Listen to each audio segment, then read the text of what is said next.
muito bem-vindo, seja muito bem-vindo a mais uma edição aqui do Resenha Cast, o seu podcast de Governador Valadares. Aqui você já sabe, todo dia é dia de episódio novo com uma pessoa diferente de uma área totalmente antagônica do personagem anteriormente entrevistado. E hoje, meus amigos, eu tenho a honra de poder ter a oportunidade de imortalizar uma grande história aqui de Governador Valadares. Falo dela, a médica doutora Lucimária Dalcol, que me dá a honra da sua presença aqui no podcast Eternizador de Histórias. Doutora, primeiramente, seja muito bem-vinda. Obrigada. E é uma honra do tamanho do mundo e do tamanho da sua história poder te receber. Obrigada. Obrigado por ter aceitado o convite.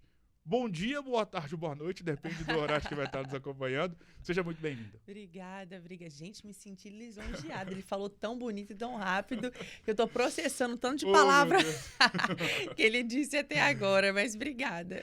Doutora, eu costumo dizer que mesmo no período inicial da minha infância, então ali é início dos anos 2000, 2002, 3, 4, 5, 6, enfim. Eu já era uma pessoa, uma criança muito vidrada em tudo que passava nos veículos de comunicação. Televisão, então, nem se fala. Rádio, eu ouvia muito rádio. Lia muito jornal impresso, muito por conta da influência do meu pai. E nessa época, quando eu tinha meus 5, 6, 7, 8, 9 anos, eu não me recordo de ver nos veículos de comunicação o assunto saúde mental ser debatido.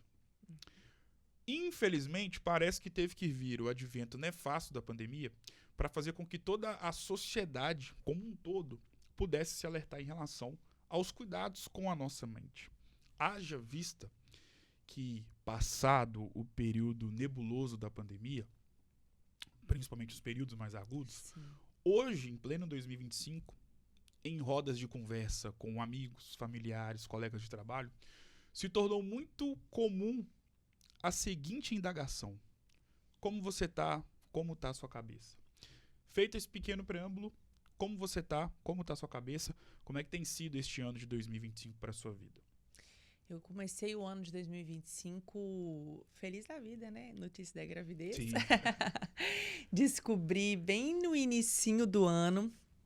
Então, foi um ano que já iniciou muito, muito feliz. Sim. Mas a gente que, nós principalmente mulheres, né, que somos esposas, mãe, trabalhamos fora, Sim. seja como empreendedora, ou seja em um setor terceirizado, ou como CLT, eu acho que a nossa mente, ela sempre está muito cheia, muito ocupada, o pensamento muito acelerado, Exato. com múltiplas atividades.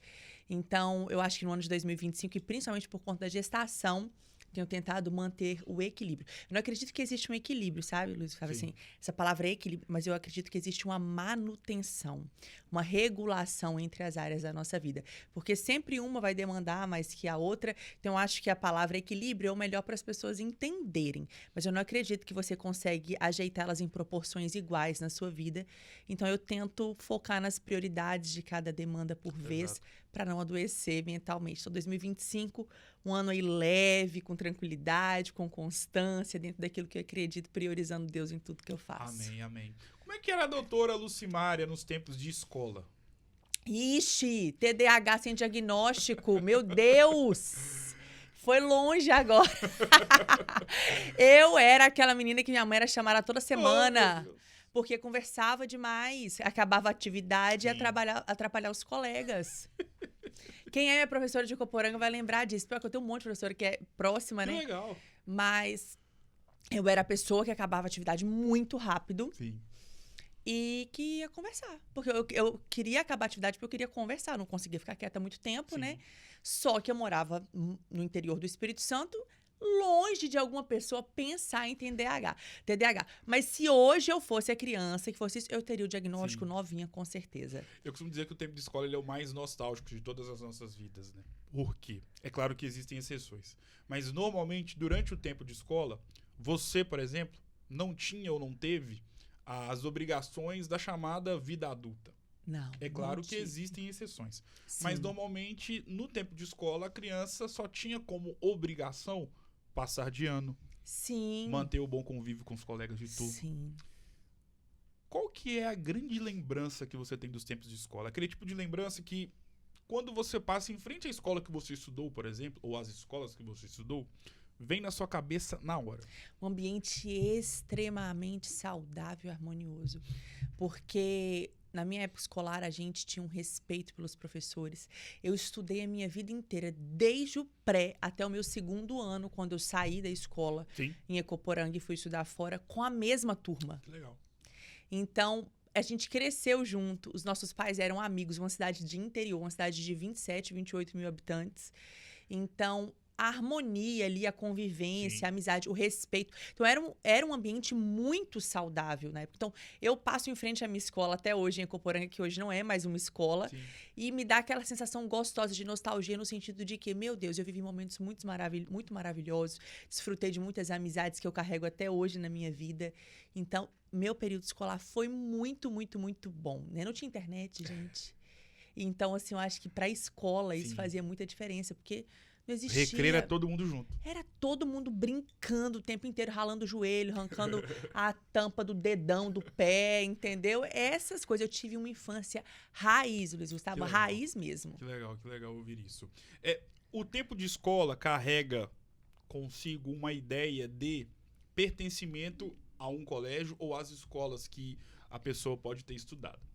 E ao mesmo tempo que existe esse tipo de sensação, de sentimento, tem um outro processo que nós vivemos e vivenciamos no tempo de escola que a gente carrega para a vida toda, que é o sentimento de pertencimento a um conhecimento destinado a tudo que a gente a tudo que nós tivemos de oportunidade para poder aprender com certos professores que marcam a nossa vida. Uhum.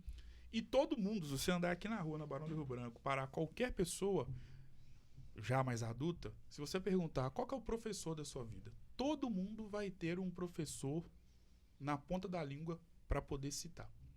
Na vida da Lucimária, qual que é o professor da sua vida? Então, na verdade, eu não posso falar um único professor. Por quê? Quando eu entrei na escola já mais tarde. Minha mãe me colocou na escola, acho que eu já tinha 6 para 7 anos. Dentro de Ecoporanga, que já é uma cidade pequena, eu morava em uma fazenda, numa roça, Sim. retirada 5 quilômetros. Então, a minha mãe e meu pai me levavam e me buscavam todos os dias. Então, se eu não me engano, eu entrei na escola com 6 para 7 anos de idade já. Então, quando eu entrei na escola adventista, estudei lá um período e depois fui para uma outra escola que abriu, a adventista fechou, mas com a mesma turma. Sim. Então, eu tenho alguns professores, por exemplo, eu tenho a Ana Paula, que foi uma professora minha, que hoje foi até professora dos meus sobrinhos. Eu tenho a tia Marilene, que hoje ela é sogra da minha irmã. Que legal. No interior. Foi minha professora a vida toda. Tenho a Wilza Carla, que ela já faleceu, mas assim, são professores que me marcaram, porque eles carregavam mesmo uma paixão por ensinar, Sim. sabe? A Ana Paula, eu lembro que ela falava assim, Lucimária, senta. Eu gostava de sentar na primeira fileira. Sempre. Apesar do TDAH, eu gostava de sentar na primeira fileira. Porque eu gostava de aprender rápido para eu fazer atividade rápido para ficar liberada rápido. Olha o pensamento acelerado da pessoa. Então, gente, eu não gostava de ser, porque não é porque eu queria ser nerd, não. O negócio é que eu queria fazer tudo bem rápido, aprender rápido para ficar liberada. E eu lembro com toda a paciência, ela falava assim, Lucimária, a diretora vai chamar o Saulo, que era o diretor, vai chamar sua mãe de novo, porque você não fica quieta. Eu falava assim, mas eu já acabei a atividade, por que eu não posso conversar? Ela falou assim, porque a fulana não acabou a atividade. Então eu vou ajudar ela a acabar a atividade para ela brincar e conversar comigo. Então, assim, com amor, com dedicação, com conhecimento que elas tinham, sempre resgatando o melhor. Então, a minha infância, né, a minha história escolar em Ecoporanga, que foi marcado por muitas, muitas pessoas maravilhosas, mas essas são bem vivas na minha memória. A medicina que te escolheu ou você que escolheu a medicina para sua vida? Então, vamos lá. Eu acho que foi Deus que escolheu a medicina para minha vida, literalmente, como tudo, né? Eu acho que eu não tenho capacidade de escolher nada de bom. Não. Eu acho assim que aquilo de bom que eu consigo escolher é uma ação do Espírito Santo na minha vida, sabe, Luiz Gustavo? Eu creio muito nisso. Como o apóstolo Paulo fala, o bem que eu quero fazer eu não faço, o mal que eu não quero fazer, esse sim eu faço. Então, eu acredito que o Senhor escolheu a medicina para minha vida e eu tentei fugir dela, porque eu sou a terceira filha. E os meus pais, né, meu pai e minha mãe, eles têm comércio, têm alguns empreendimentos no interior do Espírito Santo. E quando as minhas 2 irmãs já eram formadas, a mais velha dentista, a do meio médica também, E quando eu terminei o meu terceiro ano, eu terminei o terceiro ano nova, como eu te disse, Sim. né? Naquela época, bem nova, acho que eu tinha 15 anos. 15, acho que é isso, pra não errar a data. Eu sou ruim, o DTH, sou ruim de datas. E eu tentei ficar um ano no comércio do meu pai. Meu pai tem um material de construção. A minha infância inteira eu quis fazer medicina. Eu internava as minhas bonecas, minha mãe, uma mãe nata, na roça, sozinha, gente. Então não tinha aquele monte de coleguinhas pra brincar. Tinha as filhas das pessoas ali que trabalhavam junto com meu pai. Sim. Mas eu internava as minhas bonecas e falava assim: eu vou dar o soro da beleza para as minhas bonecas. Eu tenho várias fotos falando isso. E minha mãe tinha a maior paciência, pegava os equipos no hospital, pedia para os meus primos que eram médicos, primos do meu pai, né, que eram médicos, me dá um equipe para Lucimária brincar de médica. E tem várias fotos minhas em árvores, eu em cima da árvore, Uau. internando as minhas bonecas na árvore, falando assim: eu vou dando o soro da beleza, o soro da vitamina. Só que eu nem imaginava que isso existia, porque ninguém tomava soro da beleza e muito menos soro de vitamina. Sim. Quando eu tinha 5, 6 anos de idade. E aí, então, eu falava que eu ia ser médica, na medicina, a gente geralmente abrevia as nossas especialidades, né? Então, dermato, pneumo. Exato. E aí eu falava, gente, olha que inocência. Eu lembro disso como se fosse hoje. Tinha um cartaz em uma loja que estava sorteando uma picape. Era uma loja de agropecuária, que aqueles sorteios do final do Sim. ano, tanto você ganha um cupom para você preencher uma Exato. picape.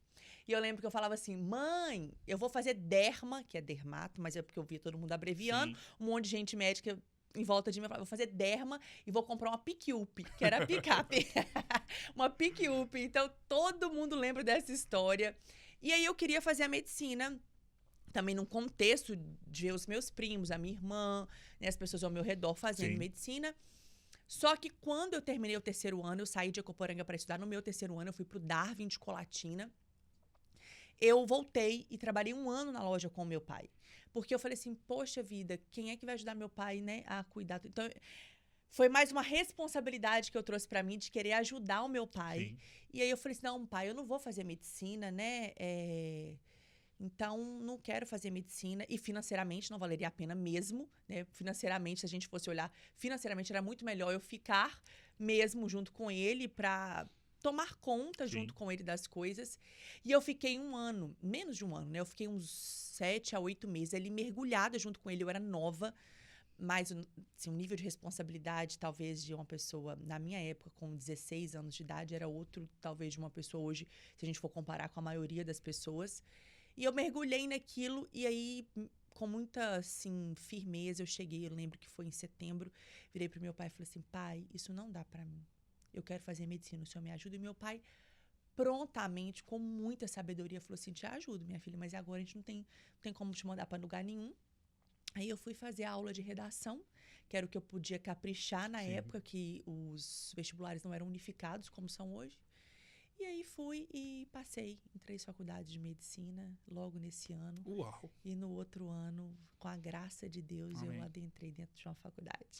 Sobre o período que você esteve inserida na faculdade. E eu percebo, e aí como leigo, tá? Por não ser médico, tenho médico na família, tenho amigos médicos.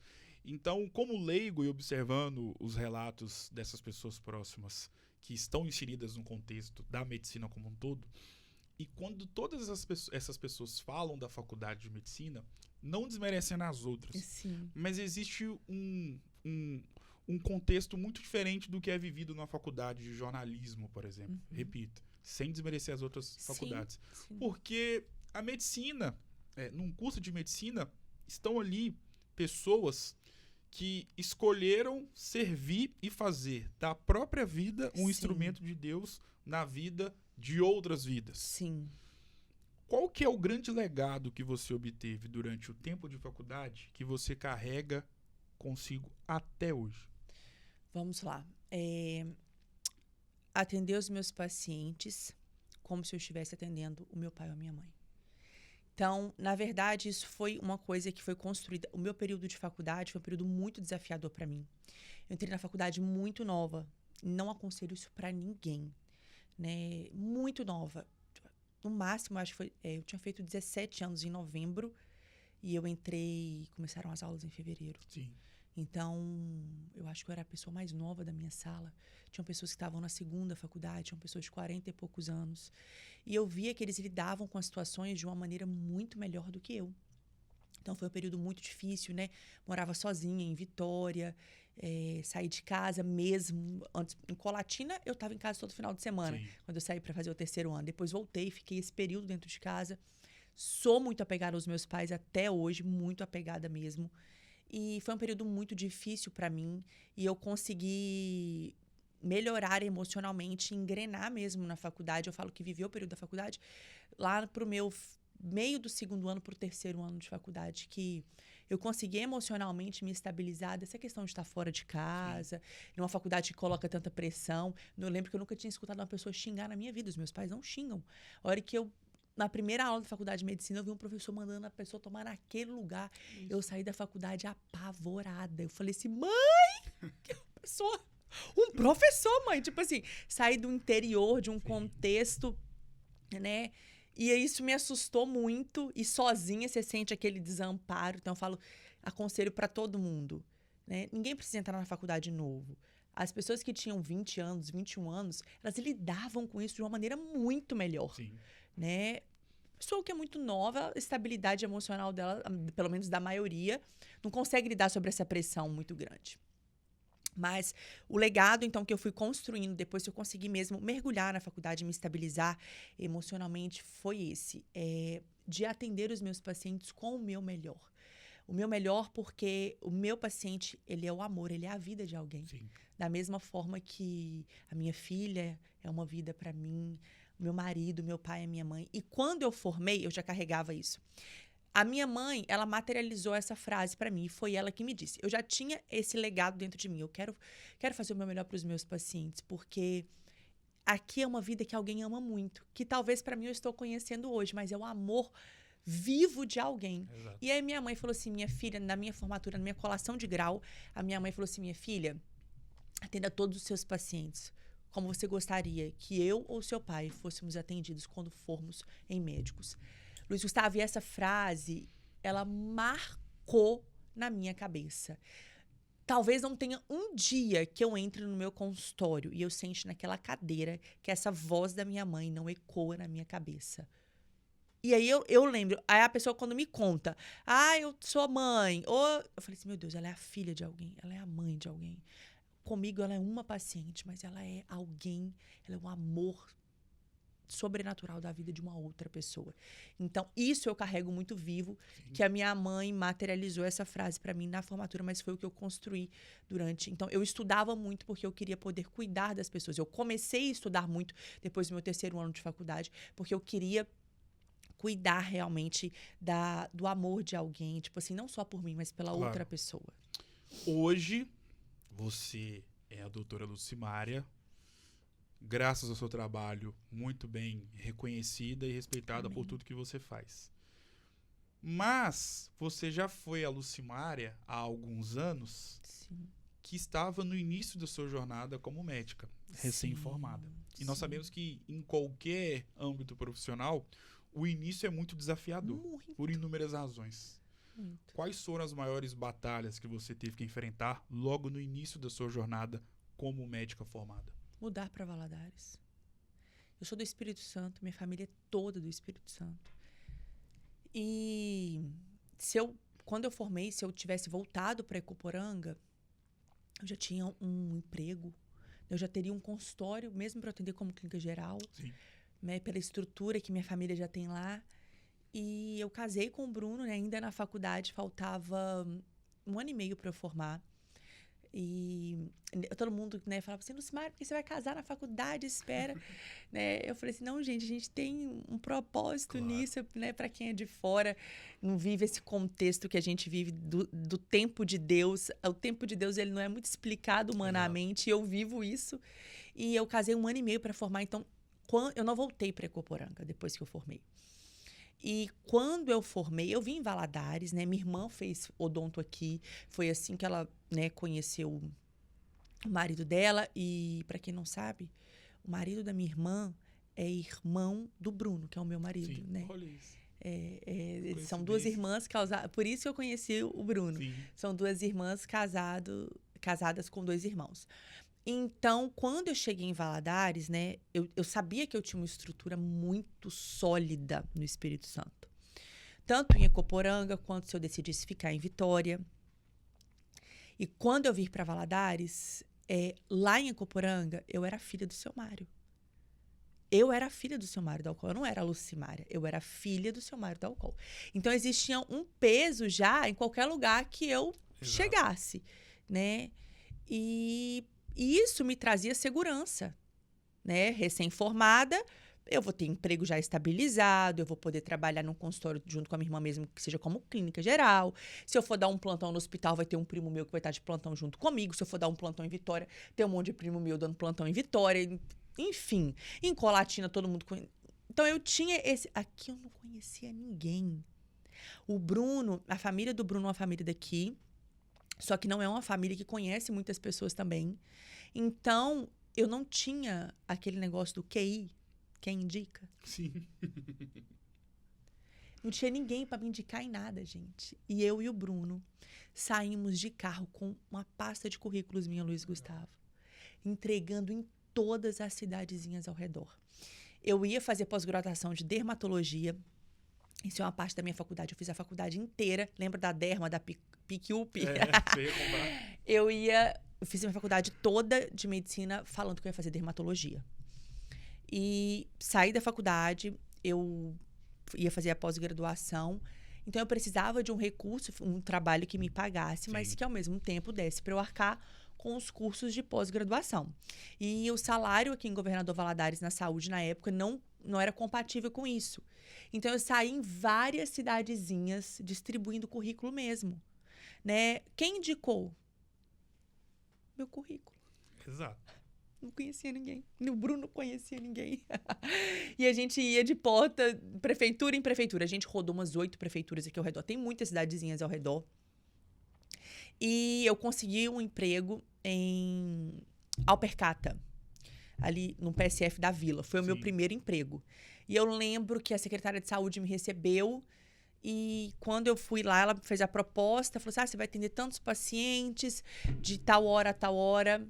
E tal, é muito tranquilo. À tarde você vai fazer os seus grupos. Aí eu, que ótimo, né? Eu vou viver o que eu vivi na faculdade, na teoria. A minha faculdade, ela foi uma faculdade PBL, então a gente tem essa questão da humanização do atendimento muito viva durante a faculdade, de olhar o indivíduo de uma forma integral, porque a gente vai para a unidade de saúde desde o primeiro período da faculdade, não é só no internato. Então, a gente vive a unidade de saúde da família na faculdade PBL, pelo menos onde eu formei. Desde o início, então, a gente passa por todas as esferas, desde do que a visita domiciliar faz, até o que o médico faz. Então, desde o que as agentes de saúde fazem, até o que o médico faz, a gente faz. Então, você entende muito bem como funciona. E eu tava doida pra colocar isso em prática, né? E aí, a mulher falou isso comigo, tipo assim, vai dar certo. Você pode vir que de manhã você atende seus pacientes, é de 8 a 12 pacientes. Eu já imaginei eu fazendo exame físico no meu paciente inteiro, de tarde eu fazendo os meus grupos e tudo. Isso estava o primeiro dia que eu atendi, de coração, eu atendi mais de 30 pacientes. Jesus, amor. Eu ia chegar às 8 horas e ir embora às 3 horas da tarde. Eu não levantei para almoçar. Eu não fazia nada. Eu levantei, eu saí do posto de saúde chorando. Cheguei em casa e falei assim, Bruno, o que eu fiz? Eu não consegui fazer nada com ninguém. Eu atendi mais de 30 pacientes. Aquele monte de receita azul para renovar. Sim. Que eu nunca vi nenhum paciente na vida. Não, mas tem que renovar a receita. Eu falei, mas eu não sei nem o que é isso. Eu querendo colocar a minha teoria da medicina em prática, aí você vai e rasga. Aí você vê o que é a profissão na prática, né? E foi o meu primeiro emprego, foi nesse local.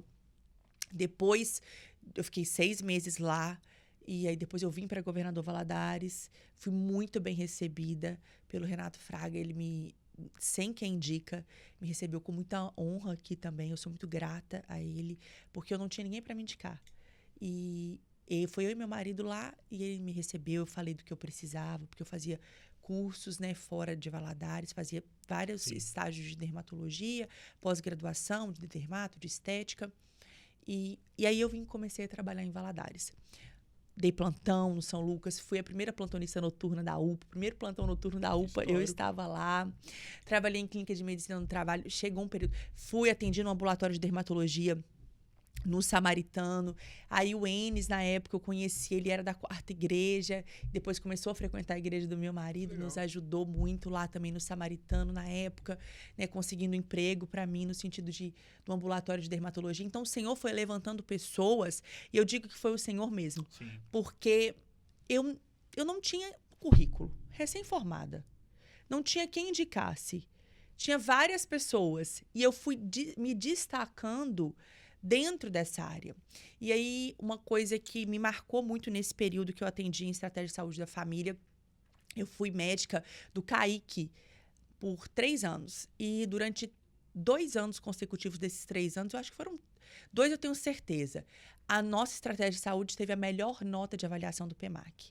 Eu tinha uma enfermeira que chamava Silvia, sou muito grata, a gente fez um trabalho muito lindo nessa unidade de saúde e a gente conseguiu zerar a fila de tudo, Luiz Gustavo. Não tinha fila de espera, os pacientes eram atendidos no dia, não tinha fila de espera de encaminhamento para especialista, nem de exame, os exames eram marcados do dia. Então, você chegava para consultar na estratégia de saúde da família, já saía com seus exames marcados, se tivesse encaminhamento para algum médico, seu encaminhamento já saía marcado também. E aí, depois disso, com essa avaliação bem alta do PEMAC, com a maior de Governador Valadares, eu saí dali com um convite para ser coordenadora dos médicos da Estratégia de Saúde e Família de Governador Valadares. Então, coordenar os 52 médicos na época que tinham. E nessa época, eu tinha 27 anos. E aí, eu coordenava médicos que tinham 60 anos de idade. Uau! Experiência. Foi. E aí eu fui coordenadora desses médicos, fiquei quase 7 meses lá.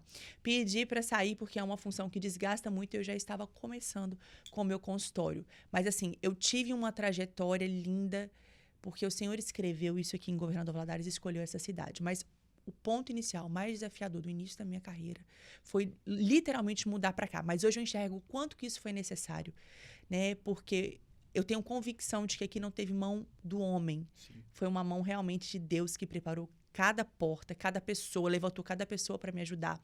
Talvez se eu estivesse em Coporanga, eu não enxergaria isso da forma que eu enxergo hoje. Porque lá eu sabia que as pessoas me conheciam, não precisava nem te falar, não precisava nem que me indicasse, as pessoas me conheciam, aqui não. Então foi fruto daquilo que Deus gerou no meu coração, daquilo que Deus me permitiu ter capacidade de aprender para que eu conseguisse exercer o meu trabalho com excelência e colher os frutos desse trabalho e ver realmente uma ação sobrenatural de Deus em cada etapa que eu vivi. O que é terapia hormonal? Vamos lá. Entrou na área que eu amo, eu falo muito. Ao falar de terapia hormonal, nós podemos acabar o podcast. Não, fique à vontade, por favor. Terapia hormonal na verdade, assim, terapia de reposição hormonal. Vamos falar, porque terapia hormonal a gente entra, terapia hormonal é todos os hormônios que você pode usar. Então, quando a gente fala isso, é um aspecto muito amplo. A gente fala de repor aquilo que o nosso corpo produz e a gente fala de anabolismo dentro de terapia hormonal. Então, terapia hormonal da mulher no climatério, vamos falar assim, é repor aquilo que o organismo dela não produz mais adequadamente. Ou até chegar quando o organismo dela não produz praticamente nada. E em relação à terapia hormonal, eu percebo que esse assunto tem ganhado um corpo muito grande em relação ao que existia de discussão a respeito desse tema outrora. E você, como uma das referências desse tópico, desse segmento aqui em Governador Valadares, sobre esse entendimento maior que o público, no cômputo geral, vem tendo. De fato, isso tem acontecido? Graças a Deus. Porque a gente tem que tirar o estigma que a mulher, ela só tem que fazer terapia hormonal se ela sentir calorão. Eu não sinto calorão, não preciso. E às vezes a mulher, ela procura um profissional e fala, não, você não precisa fazer terapia hormonal. É a mesma coisa de você falar que a paciente ela tem uma doença e ela não precisa de tratamento. Então, a terapia hormonal, ela vem para tratar uma doença fisiológica, porque o nosso organismo vai entrar... É até contraditório falar de doença fisiológica, porque doença é uma coisa patológica e fisiologia é o que acontece normal no nosso organismo. Mas é só para as pessoas entenderem, é tratar algo que leva a condições que vão trazer outras doenças para a paciente. Então, privar a paciente de ter a opção desses tratamentos isso é muito sério, isso não pode acontecer. E graças a Deus, a internet, a comunicação, a tudo que vem acontecendo, as pessoas estão tendo entendimento que, poxa, eu preciso me tratar, porque eu nem sabia que isso estava ligado com a queda hormonal. Então, todas as mulheres, a partir dos 40 anos de idade, elas devem ter um olhar ainda mais voltado para os hormônios dela. Pelo estilo de vida, eu falo que toda mulher acima dos 35 anos de idade, ela tem que ter um médico para chamar de seu para avaliar os hormônios dela. Sim. Com 40 anos de idade, essa idade média, a mulher ela entra no climatério. O climatério é a queda da produção hormonal pelos ovários. O primeiro hormônio que os ovários diminuem a produção é a progesterona. Então, essa progesterona, ela vai causando alguns sintomas da mulher, como irritabilidade, alteração do sono, né? Brain fog, a mulher fala assim, nossa, doutora, parece ter uma nuvem dentro da minha mente. Eu vou falar um negócio, o que eu produzia antes não consigo produzir mais. Posteriormente, a gente tem a queda do estradiol. Então, o estradiol, a mulher começa a sentir taquicardia. 20% das mulheres só que vão sentir 80% das mulheres vão sentir os calorões e 20% das mulheres não vão sentir os calorões. Então, ela não pode falar assim, eu tô ou não tô na menopausa porque eu sinto ou não sinto calor. Você entende que isso é muito pequeno? Né? Então, essa queda hormonal, ela aumenta para a mulher o risco de doenças cardiovasculares. Né? Então, uma mulher antes da menopausa, ela infarta bem menos. Depois da menopausa, ela infarta muito mais. Então, ela tem perda óssea, aumenta as chances de Alzheimer. Então, são 72 sintomas relacionados a esse período da mulher. Eu até gravei essa semana no meu Instagram que alguns sintomas são inusitados. Por exemplo, secura nos olhos. A pessoa não associa isso com a queda de um hormônio. Sensação de bicho andando na pele. A pessoa não associa isso com... Aí, quando você coloca, eu senti. Então, cabelo ressecado, dor articular.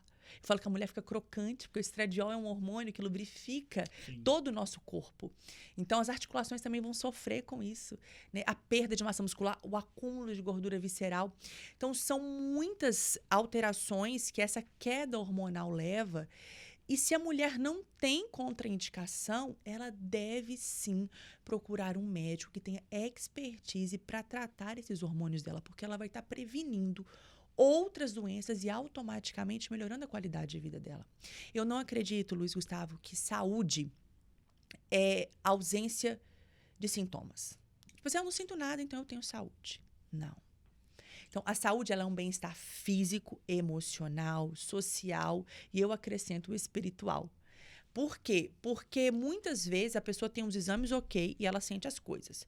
Mas às vezes a pessoa ela acha que também viver cansado é normal, viver sem libido é normal, sentir dor na relação sexual é normal, viver com dor de cabeça é normal, viver com a unha quebradiça é normal, viver com a pele seca é normal, viver com o olho ardendo é normal, sensação de bicho andando na pele é normal, ter taquicardia é normal. Eu atendi a paciente essa semana. Doutora, eu tenho taquicardia, eu vou no meu cardiologista e não tenho nada. O estradiol dela tá baixíssimo. Aí falei, nós vamos fazer esse exame, vamos começar a tratar, ela vai ter uma resposta. Então, a mulher depois dos 40 anos, ela precisa ser avaliada de uma forma muito minuciosa e entender que, para ela ter uma terapia hormonal segura, ela precisa ter um estilo de vida seguro. Então, o que acontece hoje, Luiz Gustavo, na nossa cultura, é a gente terceirizar. Eu quero comprar um remédio, eu quero usar alguma coisa que vai resolver o meu problema. Então, até os 40 anos, eu falo que a mulher ela pode ir na academia, pode ser até por hobby. Depois dos 40 anos, isso vai fazer com que ela vá ou não, talvez, para uma cadeira de roda depois dos 70. Que ela continue ou não conseguindo andar depois dos 70. Que ela mantenha sua mente em atividade. Então, o estilo de vida dela vai levar ela a uma condição melhor para fazer uma terapia hormonal mais segura, porque um hormônio ele precisa ser metabolizado e isso depende do estilo de vida da paciente, da alimentação, do sono da paciente, para que a gente consiga realmente evitar e melhorar a qualidade de vida dessas mulheres, porque muitas se sentem desamparadas, sem saber para onde correr, porque vai no médico, vai no outro, não precisa tomar hormônio, ou passa um hormônio que talvez não tenha uma metabolização tão legal, então não vai surgir o efeito positivo. Às vezes a paciente tem um problema no intestino, tem um problema no fígado, e aí ela fica tentando aumentar a dose de hormônio. Então, desmistifiquem que terapia hormonal causa câncer. Isso veio por conta de um estudo do WHI, que foi há muitos anos atrás. mais de 20 anos atrás, onde eles pegaram um grupo de pacientes, né, totalmente bagunçado, vamos dizer assim, pacientes que não eram preparadas, não encaixavam para terapia hormonal, Sim. pacientes obesas, deram Premarin, xixi de égua prenha, que era o que era o hormônio da época. Aí falaram xixi, pensa uma pessoa fazendo terapia hormonal com xixi de égua prenha. Imagina a quantidade hormonal que tem naquilo, que eram pacientes com risco cardiovascular. Então, essas mulheres... E esse estudo era para avaliar o desfecho cardiovascular, nem era. E essas pacientes começaram a ter câncer. Aí veio o boom. Hormônio causa câncer. Então, o médico que ele fala que hormônio causa câncer é porque ele está pensando no WHI. Ele está pensando nesse estudo que realmente... Mas só que hoje foram feitas várias revisões em cima desse estudo. Já se sabe que a amostra de pacientes foi totalmente errada. Os hormônios utilizados foram totalmente errados. Sim. Não eram hormônios isomoleculares com a molécula igual a que eu e você produzimos. Eram hormônios, eram medicações hormonais, né? Que tem uma molécula totalmente diferente, com ação muito, muito, muito maior. Então, hoje, a gente tem vários estudos mostrando a segurança de uma terapia hormonal com hormônios, com a mesma molécula que eu e você produzimos, com doses fisiológicas. A gente tem um lema na terapia hormonal. Eu faço parte de um grupo que chama Hormones Mentoring. Eu tenho um mentor que é o Dr. André Vinícius. Hoje ele é o médico que mais estuda terapia hormonal no Brasil. Ele vive para isso. E talvez até fora seja uma referência. Talvez não, já é uma referência fora do Brasil. Ele vive para estudar isso. E é um privilégio para mim fazer parte desse grupo. Somos em 92 médicos, né, seletos do Brasil. Os médicos que talvez mais prescrevem terapia hormonal do Brasil, que talvez que a gente mais estude. A gente, eu acho que recebe cerca de 2 artigos novos por dia sobre terapia hormonal, para a gente se atualizar mesmo e levar um conhecimento sem uma opinião pessoal, sem uma máscara de experiências pessoais ou vividas ou vistas por outras pessoas, porque o médico ele não pode falar para o paciente uma opinião pessoal, ele tem que falar a ciência. Então, mas a fulana causou câncer. A experiência da fulana não é uma meta-análise. A experiência da pessoa, ela não pode ser usada como um jargão científico, Sim. Entendeu? Então, a gente tem que desmistificar essa questão do hormônio causar câncer, porque isso não é uma verdade. E é muito bem comprovada. Estou falando, óbvio, de terapia de reposição hormonal. Não estou falando de anabolismo, tá, Luiz Gustavo? Estou falando de terapia da reposição hormonal na mulher. Então... E no homem também, quando ele tem a baixa da testosterona, mas eu estou falando em doses fisiológicas. E é isso que a gente tem hoje na ciência, nos respaldando cada vez mais, com mais segurança. E o quanto que isso impacta na vida da mulher, no social da mulher, na família da mulher. Porque a mulher com queda hormonal, ela perde a qualidade de vida dela. Ela acha que ela tá ficando louca. E é real. Ela fala, doutora, eu tô ficando doida. E eu sei que realmente, eu te entendo. Na literatura, eu te entendo, porque tá descrito isso. Então, eu sou apaixonada por esse tema. Eu respiro esse tema todos os dias da minha vida.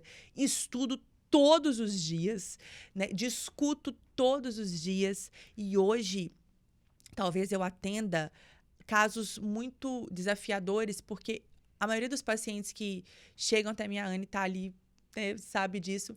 São pacientes que não têm resposta já vindo de outra terapia hormonal. Então, isso se torna mais desafiador, sabe? Porque aí você tem que quebrar um paradigma, porque ela já não tá acreditando muito que aquilo vai funcionar para ela. Ela sabe que ela precisa, mas ela tá, tipo, que pagando para ver.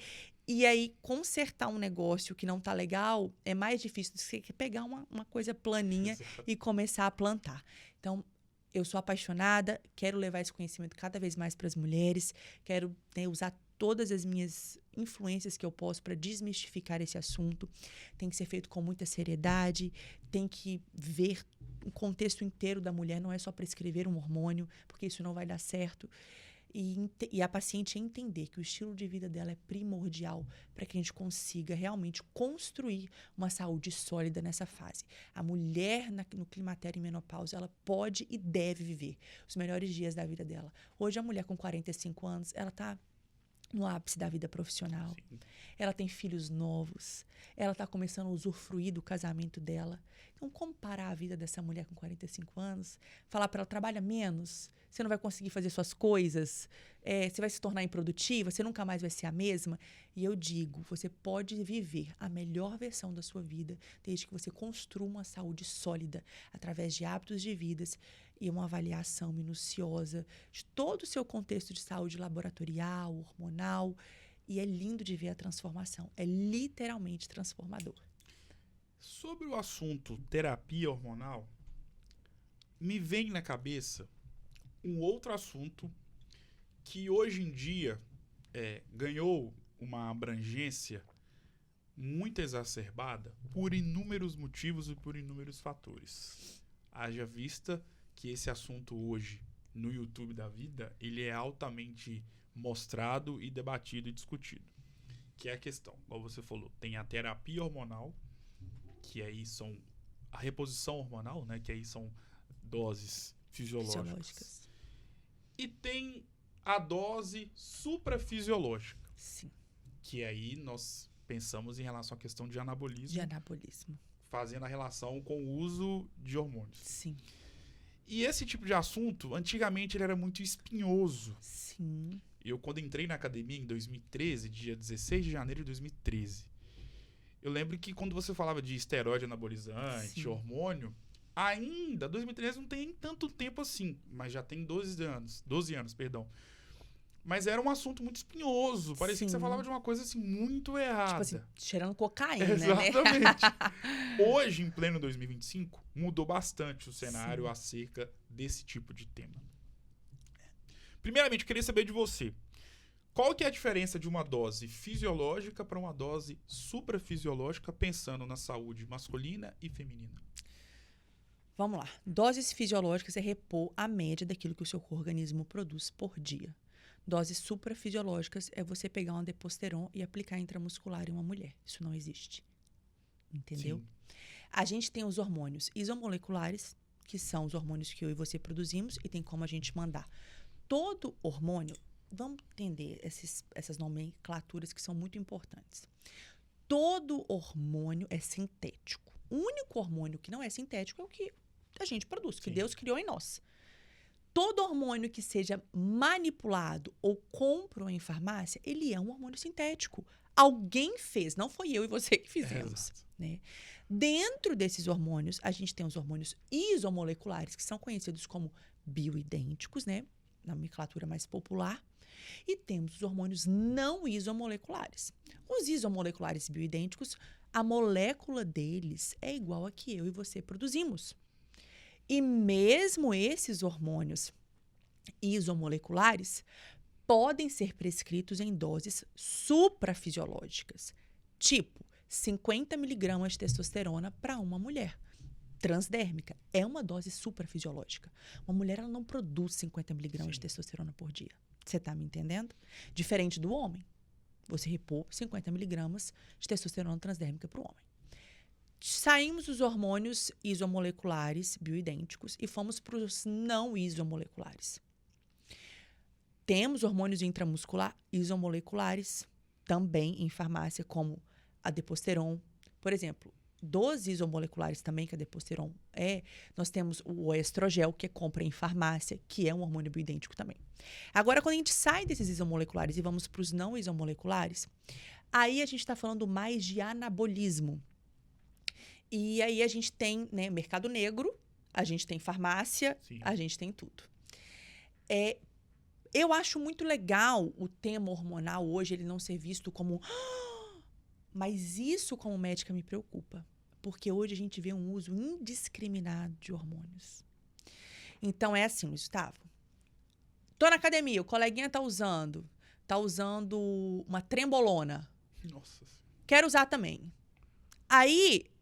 tá tão normal o negócio que a pessoa não entende nada e ela vai fazer. Então, as pessoas não estão importando com a saúde. Ela não tem um estilo de vida, ela não come bem, ela não malha direito. E eu não estou falando que nem essas pessoas têm segurança, talvez, para fazer esse tipo de terapia hormonal. Exato.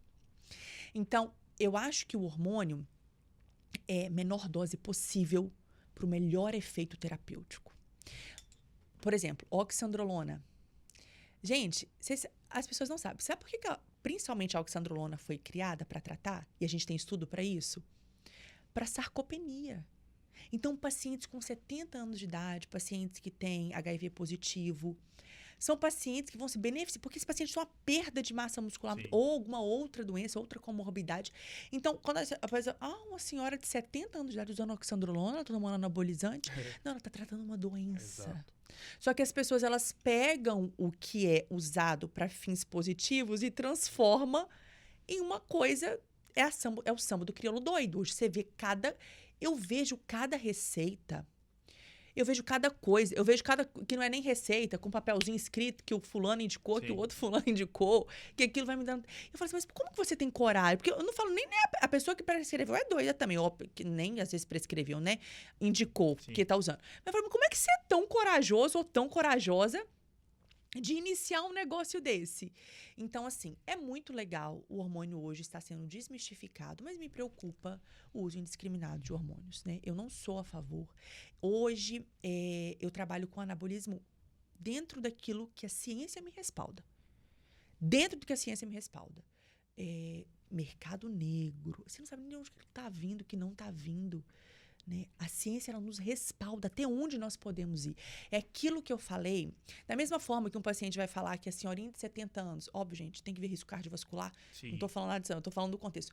Talvez vai olhar e falar, nossa, você tem 70 anos, você está usando isso, uma oxandrolona, que está respaldado pela ciência. Talvez uma paciente de 25 anos, eu não tenho respaldo na ciência para iniciar nela.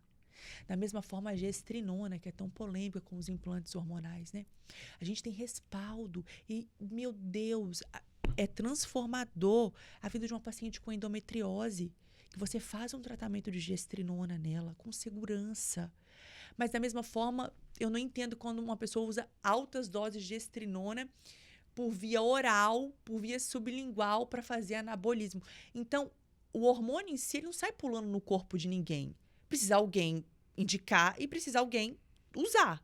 E é nesse ponto que a gente tem que trabalhar. Então, eu acho que a gente tem que trabalhar, não é gerando medo nas pessoas, mas é conscientização do que é científico e do que não é científico. E é nisso que a gente tem que bater. A opinião. Eu acho que o hormônio causa câncer. Mas você não pode achar se você é um profissional médico. Se você é um enfermeiro, se você é um médico, se você é um nutricionista, sua opinião pessoal não vale. Sim. Eu acho que você não deve usar. Olha, a ciência me fala que tantos por cento de casos tem esse efeito positivo e esse efeito negativo e isso e aquilo. Nós, médicos, nós temos que trabalhar com ciência. Então, se eu tenho a ciência me respaldando, eu vou. Se eu não tenho a ciência me respaldando, eu não posso ir. Eu não posso fazer experimento na vida. E pode ter dado certo com 100 pessoas. É científico? Não, não é científico, não posso fazer. É científico? Beleza, eu posso fazer. Então, experiência pessoal que deu certo com 5, com 10, com 15, a gente não está trabalhando em um laboratório, a gente está lidando com vidas. Então, assim, da mesa, eu digo isso muito claramente. Não tenham medo de hormônio prescrito por bons profissionais. Sim. E a gente tem vários profissionais muito bons hoje. Graças a Deus, né? Como toda área. Tem quem tá fazendo certo e tem quem não tem. E tem quem não tem nada a ver com o negócio que tá tentando prescrever, indicar, sim, porque tá dando certo para ele. Então, isso é muito sério. Então, a parte de anabolismo, você tem até onde a ciência te respalda. Com as medicações adequadas, com a dose adequada, com contraindicações claras, que são algumas relativas, algumas absolutas. Então, hoje a gente tem um estudo que é magnífico, ele juntou vários estudos em um, e a gente tem na verdade não é uma tabela, são umas 4 folhas, onde a gente consegue ver a condição do paciente em alguns diagnósticos e avaliar risco-benefício da prescrição hormonal. Você entende, Gustavo? A gente tem o número e ABC para a gente estratificar, sim, o risco do paciente.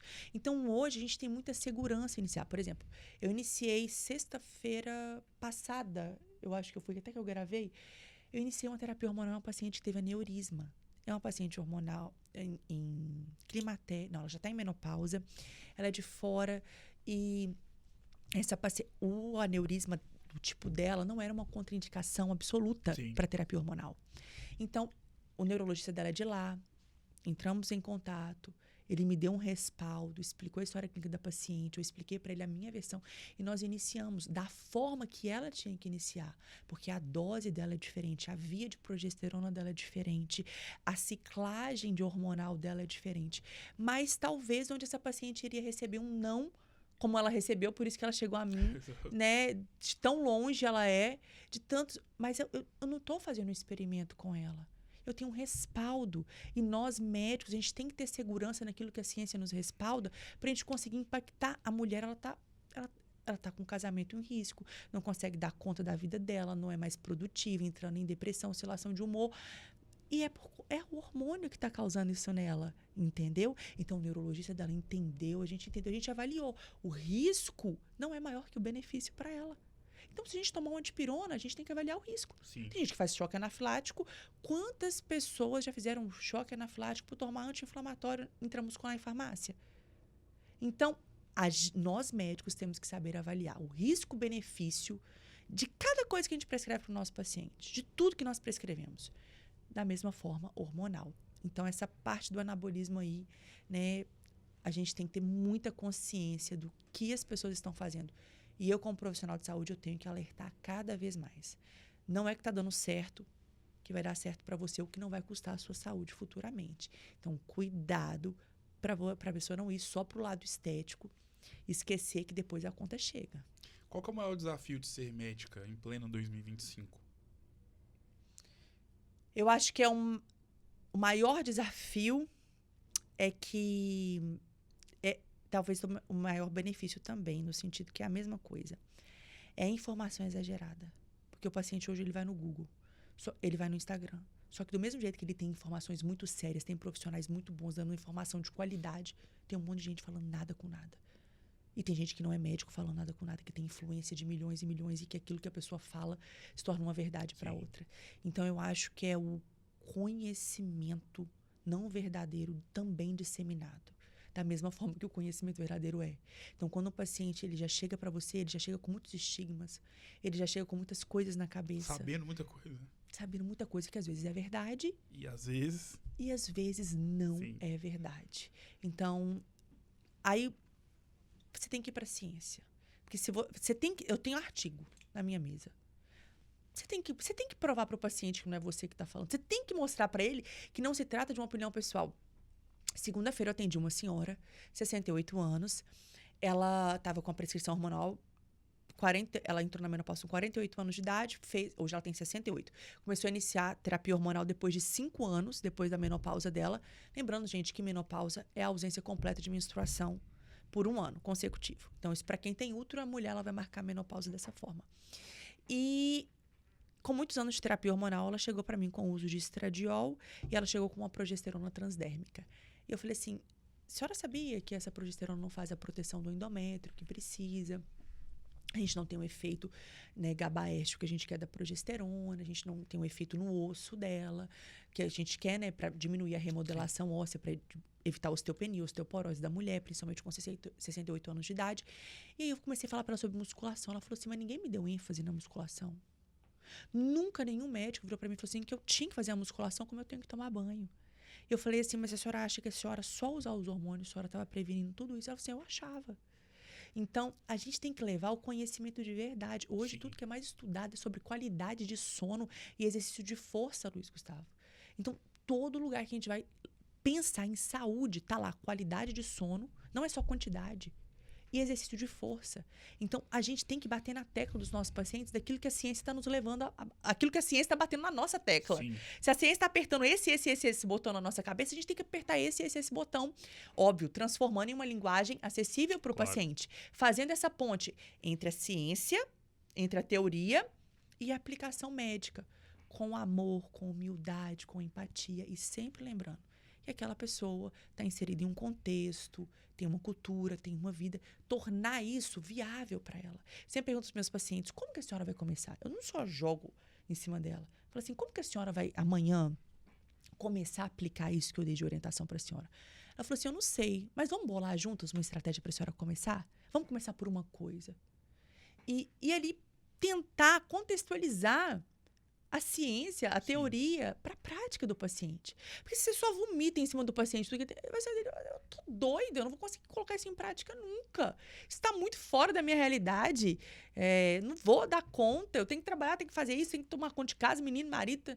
Então, nós médicos temos que tornar acessível a prática de saúde no dia a dia. E a gente não tem como fazer para o paciente. Isso é a responsabilidade dele.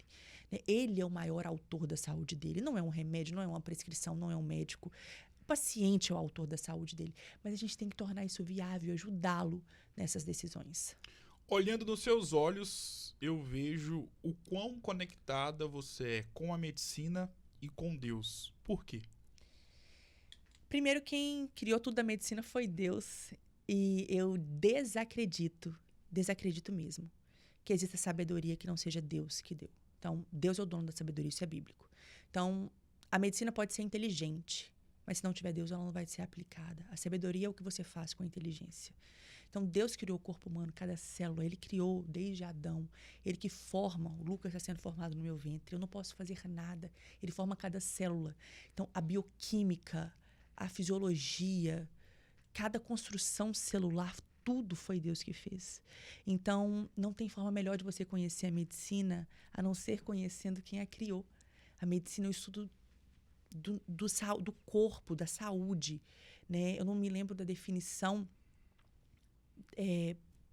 escrita da medicina, mas é onde a gente está ali para estudar tudo que é condizente ao corpo humano. E foi o Senhor que nos criou. Então, como você vai aplicar a medicina se você não conhece quem a criou? Como que você vai cuidar de um corpo humano se você não conhece quem o criou?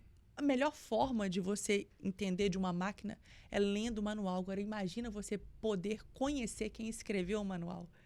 Então, é impossível exercer a medicina sem conhecer Jesus Cristo. Né? Gustavo, eu sou apaixonada por Jesus. Apaixonada. Eu vivo Jesus. Eu me sinto privilegiada por conhecê-lo. É o meu último e primeiro pensamento do dia. Não é a medicina. A medicina não é a minha vida. A medicina faz parte da minha vida. Jesus é a minha vida. Meu marido não é a minha vida. A minha filha não pode ser a minha vida. Jesus é a minha vida. E então, a medicina é uma criação de Jesus, da mesma forma que eu sou. E não tem como você entendê-la sem estar conectado com ele, porque é a sabedoria para a gente usar essa inteligência que a gente aprende nos livros, nos artigos, só ele pode dar. E ele é quem nos criou. Ele sabe cada funcionamento da minha célula. Ele sabe quantos fios de cabelo eu tenho. Ele sabe cada reação química, cada sinapse. Então, por inúmeras vezes, eu falo assim, Senhor, como que eu vou aplicar o que eu sei? Por onde começar? Por onde que é o mais importante? É uma pergunta diária que eu me faço no meu consultório. Senhor, me dá graça para eu escolher o melhor tratamento para essa pessoa. Por onde começar? Onde vai surgir mais efeito? Para que eu consiga aplicar a ciência de forma eficaz, ainda mais eficaz. E essa sabedoria é só o Senhor que pode nos dar. Em relação à nossa vida, ela se parece com um livro, né? De páginas positivas e páginas negativas. Sim. São, assim, todos os livros que já foram lançados. Com certeza. E todos que serão lançados por toda a eternidade. E a respeito dos livros, todo livro que se preze tem páginas, tem o título, tem a conclusão, tem a introdução, tem a numeração das páginas e tem os capítulos.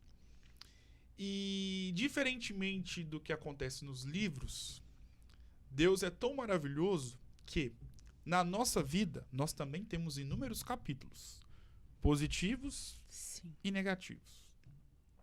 Só que nos livros, os capítulos são em formato de quê? Folhas. Sim. Só que Deus é tão maravilhoso que ele nos dá a oportunidade de quê? De ter na nossa vida, ou nas nossas vidas, vários capítulos em formatos diferentes. Sim. Então, por exemplo, nós temos grandes capítulos que podem ser um dia, um momento muito marcante, uma briga, um conselho e anos. E todos nós temos anos marcantes na nossa vida, na nossa história. E na sua vida você tem um ano muito marcante e que mudou toda a sua trajetória neste plano, que é o ano de 2020. Sim. Mais especificamente, dia 31 de agosto de 2020. Uhum. A segunda-feira, sem sombra de dúvidas, mais feliz da sua vida. Com certeza.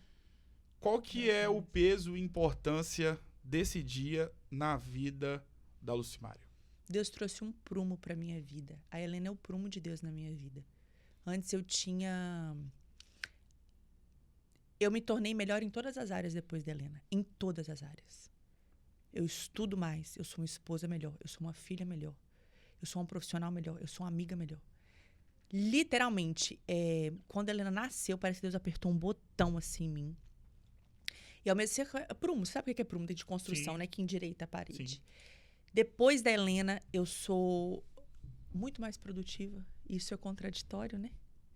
Porque a minha prioridade é minha família. E eu amo a minha profissão, eu amo o meu ministério, eu amo o chamado. Então, para eu conseguir conciliar tudo isso, o Senhor me ajudou a remir o meu tempo. Eu tive que ter muito mais concentração, e eu tenho TDAH, isso é difícil para mim. Eu não tomo medicação, eu não preciso, porque eu consigo... Aprendi, né, com terapia, anos, a lidar comigo com a minha mente, para que eu consiga me tratar com o meu estilo de vida. Isso não é para todo mundo, né? Não é a pessoa que tem TDAH, vou parar de tomar remédio, não funciona assim, né? Cada pessoa é única e deve ser tratada. Eu fui com orientação médica, psiquiatra, psicólogo.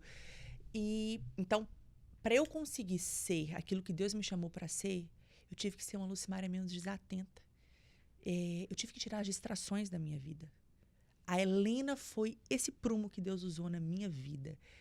Maternar talvez seja um dos sentimentos mais parecidos que Jesus vai nos permitir sentir aqui na Terra, comparado ao que ele sente por nós. Não que tenha como comparar como Jesus nos ama, porque não tem como. Ele é um pai perfeito.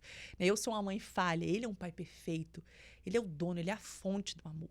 Então, por mais que eu ame a Helena, ainda não pode ser comparado da maneira que Jesus nos ama, porque ele nos ama mais. Mas, se a gente pode usar alguma analogia, talvez vamos usar essa, que talvez seja a mais próxima. E a Helena trouxe isso para minha vida. Então, eu sou mais centrada, sou mais humana, eu sou mais produtiva, porque eu cumpro os meus horários. Eu não procrastino, porque eu não posso procrastinar, porque é importante para mim fazer. Todas as áreas da minha vida melhoraram. A Helena nunca foi um freio na minha vida. Ela foi um acelerador, mas não para viver o que eu queria, para viver aquilo que Deus tinha para minha vida. E eu descobri que estar onde eu quero não vai me trazer felicidade. Por isso, Luiz Gustavo, que as pessoas, elas andam em um carrossel. Elas acham que estão fazendo. Mas não tem como você sentir o que todo mundo busca: alegria, plenitude. E plenitude não é uma vida perfeita. Isso não existe. A minha vida não é perfeita. Não vivo só de dias felizes. Ninguém imagina as lutas as guerras que você trava, as guerras que eu travo. Nós travamos. Né? No mundo nós vamos ter aflição, isso é bíblico. A palavra é o nosso manual de vida, é indiscutível. Mas com a Helena, com aquilo que Deus foi fazendo na minha vida, eu descobri que estar onde Ele quer que eu esteja, na posição que Ele quer que eu esteja, me traz uma plenitude que ninguém em nenhum outro local no mundo poderia me trazer. E a vida da Helena, uma menina doce, feliz, alegre, ela trouxe esse prumo de Deus para minha vida. Ser mãe, assim, foi um dos maiores presentes que Deus poderia me conceder, porque me aproximou dele e me aproximou ainda mais para o propósito que ele tem para minha vida. E eu acredito que vai ser assim com o Lucas também. Com certeza. Mas para esse dia, 31 de agosto de 2020, existir, esse dia aconteceu. Mas antes desse dia, precisou de um outro acontecimento ocorrer na sua história de vida. Que foi lá em 2012. Sim. No dia 11 de fevereiro O Luiz de Gustavo 2012. Tá entendido, ó. O sábado mais especial da sua vida. Foi muito importante. Qual que é o poder dessa data na vida do Bruno e da Lucimária? A primeira decisão mais importante que uma pessoa pode tomar na vida é aceitar Jesus como único e suficiente Salvador. Se você não tem essa convicção, você não tem, ou qualquer pessoa que seja, você precisa ter. Nós precisamos ter. Essa é a decisão mais importante. Agora, a segunda mais importante é com quem você vai se casar. Porque a pessoa vai ser o pai dos seus filhos. Você vai dividir sua vida com ela. E pela graça do Senhor, o Senhor me deu um presente que eu não sei quantificar. O Bruno é um presente de Deus na minha vida. Aquele sábado vivenciar um sonho de menina. Sempre quis casar de vestido branco, véu grande. E eu não imaginava que o Senhor ia me dar um marido tão maravilhoso. Eu não imaginava mesmo, Gustavo. Se eu pedisse, por isso que eu falo, vive o que Jesus tem. Era muito improvável eu e o Bruno casarmos. O Bruno estava inserido em um ministério. E minha família não tem ninguém que é pastor, né? Eu olhava pro Bruno, eu lembro quando eu estava na faculdade, antes de namorar com ele, eu falava assim, não, mas esse menino vive na igreja. Tipo assim, nossa, pai, socorro. Então, foi o Senhor que nos uniu. A gente sempre foi muito amigo, mas o contexto de vida dele e meu eram muito diferentes, né? Ele vivia num meio de ministério, eu vivia no interior do Espírito Santo, eu ia formar, casar com alguém, voltar para Ecoporanga. Então, quando a gente deixa o Senhor conduzir, ele faz. Eu não poderia. Nem se eu escrevesse para o Senhor pedindo um marido, eu poderia pedir da forma que o Senhor me deu o Bruno. O Bruno, ele extrai de mim o meu melhor. Ele me aproxima de Jesus. Quando você conhece Jesus, você é completo em Jesus. As outras pessoas, elas vêm para acrescentar uma felicidade que já existe em você. O maior erro que uma pessoa pode querer de um casamento é querer que o outro te faça feliz. Você vai colocar um peso na pessoa que ela nunca vai conseguir suprir. Quem faz você feliz é Jesus. É sua vida com Jesus e você entender quem você é nele, né? Não é um pozinho mágico também que ele vai jogar na sua cabeça e falar pim, pim, pim, agora Gustavo, Luiz Gustavo, Lucimária, você é feliz. Então, você trilhar essa caminhada com Jesus. Então, quando o Bruno chegou na minha vida, eu já tinha Jesus, né? Óbvio, quando chegou como namorado, porque ele me conhece desde os meus 8 anos de idade. O Bruno é 7 anos mais velho do que eu. Sim. E então, ele me conheceu com 8 anos de idade, né? Quando a minha irmã começou a namorar com o irmão dele. Então, o Bruno veio para acrescentar aquilo que Deus sabia que eu iria precisar. Então, um dia você pediu pelo Bruno? Não, eu pedi por um marido, mas Deus me deu muito mais. Eu não conseguiria pedir uma pessoa que eu precisasse tanto quanto é o Bruno na minha vida. Então, 11 de fevereiro, eu me lembro desse dia mágico, eu me lembro do cuidado dele com a minha vida, eu me lembro do segurar nas mãos do Bruno, eu me lembro do sim. É maravilhoso ver o que o Senhor tem. O Bruno na minha vida é a materialização do amor de Deus na minha vida. Acho que o Senhor enviou para ele e falou assim, você quer entender que eu te amo, minha filha? Eu tô te mandando o Bruno aí para você materializar um pouquinho do amor e cuidado que eu sinto pela sua vida. Eu tenho um casamento abençoado, eu não tenho um casamento perfeito. Eu não sou perfeito, o Bruno não é. Mas eu tenho um casamento abençoado, Luiz Gustavo. Que eu vivo com o Bruno o favor de Deus nas nossas vidas. Longe de uma vida perfeita. A gente passa por perrengue igual todo mundo. Mas a nossa vida com Deus faz diferença no nosso lar. E ter um homem que teme ao Senhor, um homem que é segundo o coração de Deus, um homem que tem um coração confiável, eu posso descansar. Eu desejo isso, que toda mulher experimente, né, de um homem cheio do Espírito Santo para descansar o coração. É muito bom. E toda mulher precisa de sentir segurança naquela pessoa que Deus te deu. E é um presente diário conviver com um homem como o Bruno. É um presente diário. Eu me sinto em um resort diariamente. Não pela estrutura, sim, mas pela sensação de bem-estar e segurança que eu tenho no meu dia a dia com ele. O seu pai vendia alface. Vendia. Nossa, onde que eu falei isso? Às vezes ia... Às vezes não. Na maioria das vezes, no tempo dele de escola, ele ia para a escola apenas com um calção, às vezes ia descalço. E a sua mãe sempre foi comerciante. Sim. Senhor Mário e Dona Lúcia. Isso. Qual que é a fundamental importância na história da Lucimária Dalcol, desse casal? Deus usou eles para me formar, a minha base. Eles são meu porto seguro. É como um navio que pode navegar e sabe que sempre vai ter um porto para onde voltar. E ali talvez ele vai ser cuidado, abastecido, limpado, refeito. Eles são meu porto seguro. Eles são as minhas origens. Eles me ensinaram que realmente tem valor. Meus pais não vêm de um lar cristão evangélico, mas eles me ensinaram princípios bíblicos que talvez muitas pessoas que estão em lares cristãos não vão ter. Eu nunca vi meu pai xingando, nunca vi meu pai gritando, nunca vi meu pai sendo desonesto. Minha mãe dentro de casa, com paciência, literalmente edificando um lar. Eu não sei te explicar, é sobrenatural. Eu vi a Bíblia escrita na vida dos meus pais. O meu pai e a minha mãe foram a Bíblia que na infância eu não li, mas eu vi diariamente na vida deles. Meu pai trabalhava, voltava para casa, não tinha discussão, não tinha briga. Eu me lembro que minha mãe me ensinou a fazer bolo com 11 anos de idade, me ensinou a lavar, passar. Passar não, né, mãe? Porque eu trocava sempre com a pessoa que eu não queria passar. Então, passar eu não sei até hoje. Eu dava um migué pra passar a vida toda. E casei com um pastor. Ô, Jesus, meu Deus do céu. Quando eu preciso passar uma blusa do Bruno, eu falei assim, Senhor, vai passando aqui pra mim, porque eu sou o Senhor mesmo. Se depender da minha mão e do ferro, o negócio vai dar certo. Mas, assim, eu tenho muitas memórias, não é do que eles me davam, mas é do que eles eram pra mim. E eles... Eu não... Não, gente, não é que a vida é perfeita, vai ser um perrengue.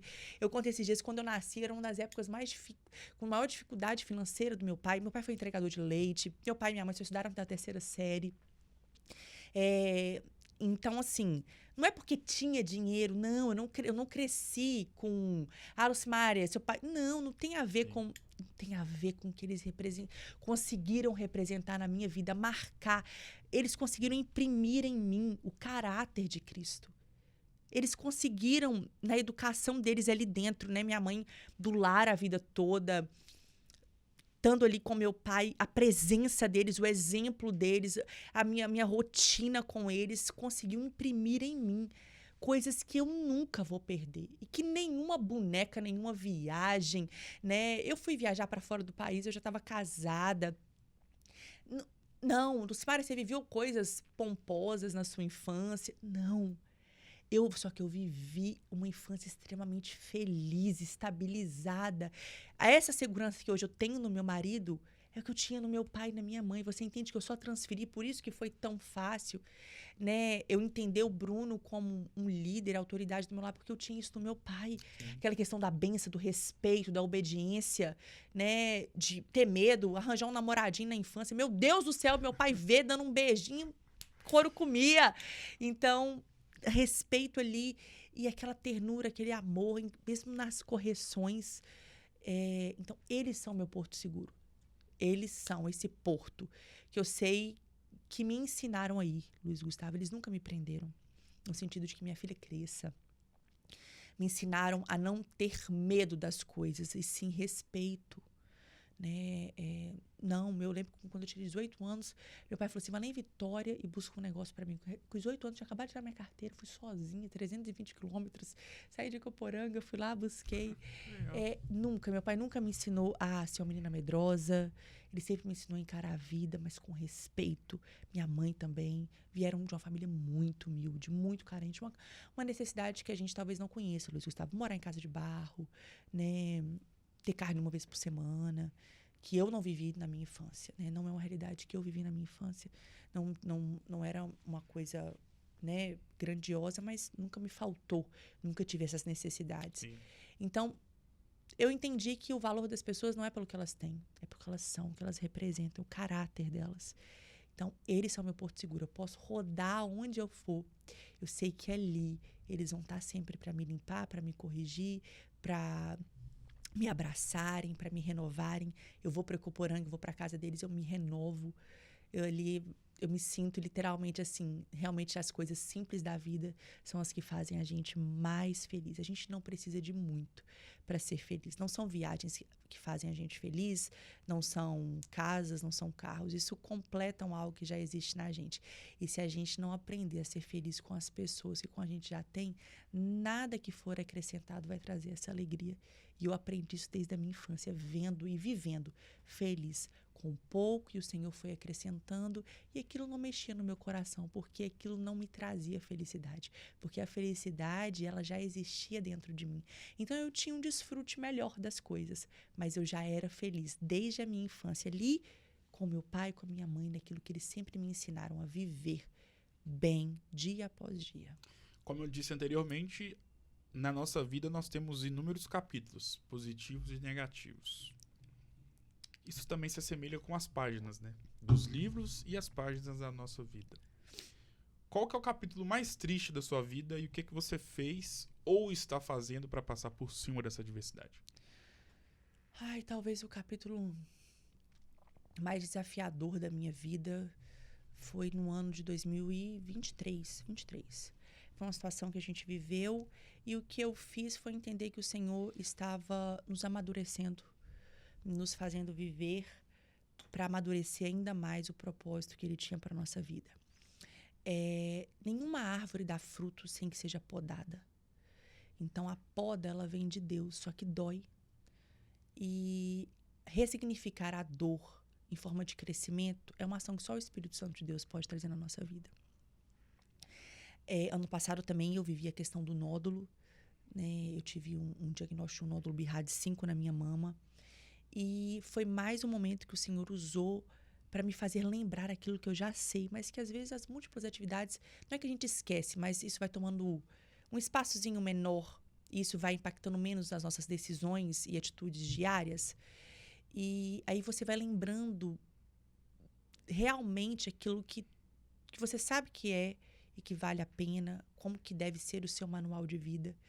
Então, esses momentos desafiadores que eu vivi nos últimos anos, eu posso dizer que nos últimos 2 anos, eu vivi alguns momentos desafiadores na minha vida, mas que eu entendo como necessários, porque eu jamais estaria me tornando, que eu não estou no final, nós não estamos no final de nenhum processo.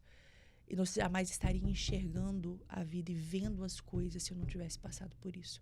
Por mais desafiadoras que elas forem ou fossem, se eu não tivesse vivido, eu não estaria enxergando a vida como eu enxergo hoje. Então, eu falo assim, Senhor, me dá graça para viver aquilo que o Senhor tem para minha vida. Me dá os recursos necessários, me dá as armas necessárias, diárias, para eu viver aquilo que o Senhor tem para minha vida.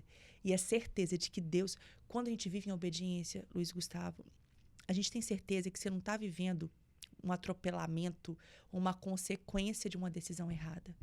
Você está vivendo um processo de Deus. E estar com Deus não é garantia de uma vida perfeita. Olha o que os apóstolos passaram, olha o que os discípulos passaram.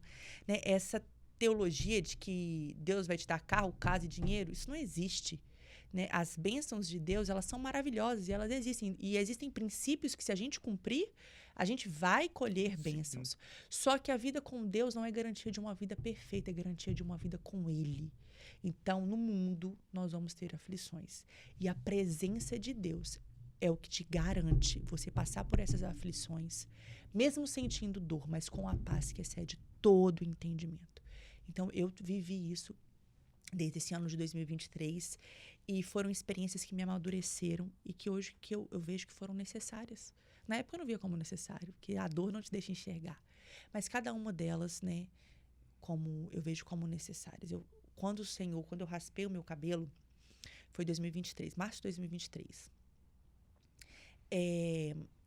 O Senhor já conhecia a obediência do meu coração. Ele só queria provar para mim mesma que ela existia. Né? Então, ele precisava mostrar isso para mim e para as outras pessoas. Porque, para mim, primeiro, né? Não foi voto, não foi nada. Foi um ato de obediência. Não existia recompensa naquilo que eu fiz. Depois, o Senhor me deixou clamar por almas, né? Almas perdidos. Eu clamo por isso, né? Que as almas perdidas reconheçam Jesus como o único e suficiente Salvador. E como eu já estive perdida um dia, e quando eu falo perdida, não é a gente ser doido, não, entendeu? Sim. Eu falo que qualquer pessoa que não está em Cristo, ela está perdida. Ela está perdida nela mesma, nas ambições dela, nas convicções dela. Tudo aquilo que a gente vive fora da vida, fora da Bíblia, é perdido. Por mais que esteja sendo produtivo, por mais que esteja sendo recompensador, por mais que esteja satisfazendo você nesse momento, é perdido. Só existe uma forma de ter vida, que é próxima a Jesus Cristo, porque Ele é a fonte da vida. Então, por mais que o coração bata, por mais que dê certo, se você estiver longe de Jesus, você está morto. Não existe vida longe de Jesus Cristo. Ele é a fonte da vida. Então, as pessoas têm mania de medir se estão fazendo a coisa certa pelos resultados. Resultado nunca foi parâmetro para Jesus. Senão a gente ia falar que o apóstolo Paulo ia pro inferno, né? Porque como é que aquele homem sofreu? Sim. Né? Você ia falar assim, meu Deus do céu, então ele tá dando tudo, ele tá muito longe de Jesus, né? Exato. Resultado não é uma medida que Deus usa. Não é uma medida certa que a gente pode usar na nossa vida para saber se a gente está andando com Cristo ou não. A Bíblia é viver a palavra de Deus. Então, viver a palavra de Deus custa tudo que a gente tem na terra, mas é a garantia que a gente tem de uma vida eterna com Ele. Então, todos os momentos desafiadores, eu fixo os meus olhos em Cristo. Eu não sou daqui. Aqui eu estou de passagem. O meu lugar, a Lucimar é uma forasteira na terra. Os meus anos de vida aqui são insignificantes diante da eternidade que eu vou passar com Cristo. Então, essas convicções nos ajudam e você tem que ter elas mais vivas quando o negócio está apertando, Claro. né? Porque quando o negócio está tudo bem, você não Exato. precisa. Quando você está de férias, na praia ali, você não precisa dessas Sim. convicções talvez tão vivas. Mas me tornar aquilo que Deus quer que eu me torne, pra gente se tornar aquilo que Deus quer que a gente se torne, a gente tem que passar por momentos desafiadores. Isso é maluco dizer, né? Mas eles são necessários. Dolorosos, Sim. mas necessários. Então, faço as pazes com esses momentos, porque eu sei que Deus estava no controle de cada um deles. Com certeza. Agora é o jogo das palavras. Ai, meu Deus! Eu vou citar nomes ou palavras e você vai defini-los ou defini-las com uma palavra. Tá, a gente pode fazer um teste antes pra ver se eu entendi? Eu vou citar... Não, tem que ser na hora. Meu Deus, isso não tava Você no tem que script. definir com nada aqui tava no script. Você tem que definir com uma palavra. Engraçado é que o Bruno falou assim, Lu, você vai falar sobre o quê? Não sei. Ele falou assim, meu Deus, eu não vou pra um lugar desse nunca. Podemos ir? Podemos. Vida. Jesus. Deus. Tudo. Alpercata. Início. Renato Fraga. Gratidão. Enes Cândido. Gratidão. Hospital Bom Samaritano. Oportunidade. Medicina. Minha missão. Vitória. Aconchego. Governador Valadares. Minha história. 11 de fevereiro de 2012. Presente de Deus. Lucas. Renovo. Helena. Prumo de Deus. Maternidade. Maternidade. Privilégio. Mário. Base. Lúcia. Base. Irmãs. Refrigério. Terapia hormonal. Minha missão. Lucimária Dalcol. Uma filha apaixonada por Jesus Cristo. Agora é o jogo do subestimado e superestimado.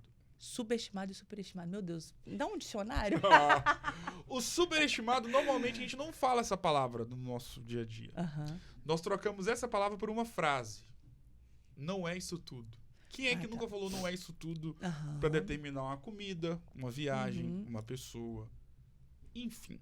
E o subestimado é justamente ao contrário do que não é isso tudo. É aquilo que você gosta muito, só que você vê que muitas pessoas não dão o devido valor que, na sua visão, deveria ser dar. dado. Podemos ir? Podemos. Eu vou falar Eu vou te perguntar e aí você vai me responder. Tá. Você vai entender, pode ficar tranquilo. Me fale uma comida superestimada na sua visão. Você pode até ter comido, mas você nunca mais vai comer. Caviar. Nunca mais. Às vezes muitas pessoas comem por causa da música. Que isso?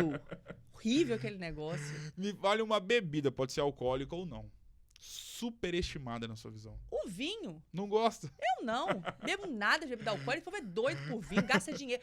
O povo paga R$5.000 na garrafa de vinho. Eu falo assim, Exato. meu Deus do céu. R$5.000 tô jogando baixo, né? É. Não. Me vale uma banda, cantor ou cantora, independentemente do gênero musical. Aham. Superestimado ou superestimada. Superestimado que é além, né? Que você vê que o pessoal ama e você fala, nossa, como é que pode gostar? Pode ser um gênero também, Ai, musical. Pode ser um gênero musical. Porque eu gosto, então eu vou falar que eu vejo as pessoas. Aquele funk, tipo Anitta, tipo aquele negócio do. Esse negócio, pra entender. Gente, aqui, de coração. Na verdade, assim, se eu tô num ambiente e começo a tocar essas músicas, eu começo a ficar constrangida com a Sim. letra. Meu Deus, se meu pai e minha mãe tá perto, então eu começo...